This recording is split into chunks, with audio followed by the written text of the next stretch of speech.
Hello friends, I am BM. In this video, I will show you how to fix hard disk and CPU 100% full. Okay, now you see here CPU is 92 100%. Okay, now I'm going to show you how to fix this problem. Press Windows plus R and type here services.msc. Click on OK. Now search here sysmain. Now right click on properties.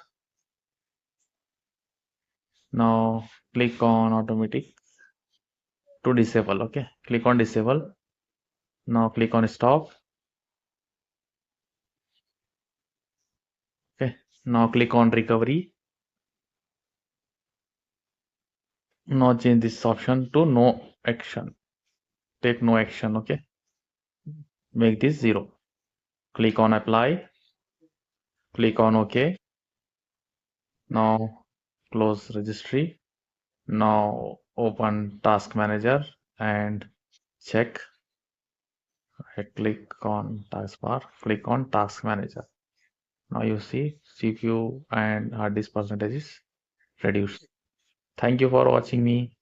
See you on next video.